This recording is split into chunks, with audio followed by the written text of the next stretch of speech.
one moment felt threatened. They only wished that they could match his ageless, apparently effortless appeal.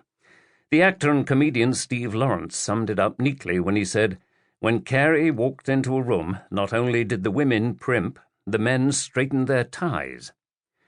Yet Cary Grant could, with the arch of an eyebrow or the merest hint of a smile, question his own image. He managed to blend irony and romance in a way that few other stars have ever done, by slyly never appearing to take himself too seriously and mixing his own unique mixture of naivete and worldliness. As a result, the veteran critic Charles Champlin believes he was one of the last great unconscious prototypes of the cinema, a star who helped to define wit, charm, refinement, and romance. There was, in Champlin's words, never anyone quite like him. In 72 films between 1932 and 1966, Grant meticulously furnished and then burnished his own screen image. He transformed himself from the tall, dark, and handsome matinee idol of Madame Butterfly in 1932 to the brilliant farceur C.K. Dexter Haven in The Philadelphia Story in 1941, only then to refine himself still further, first as the ambiguous, brooding government agent Devlin in Notorious in 1946, and then as the enigmatic John Roby in To Catch a Thief in 1953. It was a remarkable achievement, and one which ensured that Grant's unique appeal hardly dimmed in the years after his retirement in 1966. His image shines out from advertising hoardings even now, a decade after his death. When Time Out magazine in London in May 1995 asked more than 100 leading film directors and producers to list their favorite movie actor of all time, Cary Grant came second on their list, even though he had not appeared in a new movie for nearly 3 decades. Only Marlon Brando got more votes.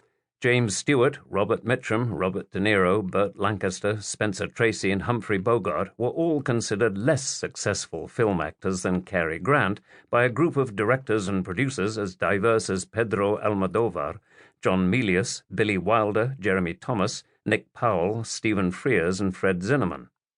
And no fewer than 4 of Grant's films made it into their choice of the 100 best films of all time: Bringing Up Baby, The Philadelphia Story, Notorious, and North by Northwest.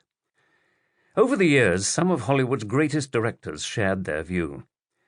Cary Grant made 5 films with Howard Hawks, 4 with Alfred Hitchcock, who called him his favorite leading man, 4 with Leo McCarey, 3 each with Stanley Donen and George Cukor, not to mention others with Michael Curtiz, Clifford Odets, Joe Mankiewicz, and Frank Capra. To Capra, Cary Grant was Hollywood's greatest farceur, while George Cukor called him the greatest exponent of a very subtle kind of human comedy. The great directors, like the audiences, recognized Grant's delicate subtlety as an actor. His was an insolent charm, once seen, never forgotten, and he carefully sustained his performance off the screen as well as on, maintaining his image as the suave, romantic leading man in his private life every bit as determinedly as he did in his films. As the critic Pauline Kael once said, everyone likes the idea of Cary Grant. Everyone thinks of him affectionately because he embodies what seems a happier time, a time when we had a simpler relationship to a performer. We could admire him for his timing and his nonchalance. He appeared before us in radiantly shallow perfection, and that was all we wanted. We didn't want depth from him. We asked only that he be handsome and silky and make us laugh. Yet though we seemed to know him so well, somehow Cary Grant also remained eternally elusive, always able to make his escape. In 1934, Mae West was asking him to come up sometime and see me in She Done Him Wrong, while 30 years later, Audrey Hepburn was doing the same thing in Charade. "Won't you come in for a minute? I don't bite, you know, unless it's called for." But neither leading lady ever quite managed to capture him. Even the magnificent Marlene Dietrich did not land him in Blonde Venus, and neither did Marilyn Monroe in Monkey Business. For me, it was this elusive quality that came to fascinate 3 generations of filmmakers and filmgoers. The disarming smile was always in place, as was the mannered charm, but somehow there was always something going on behind it, something that defied description, something dangerous, even slightly threatening.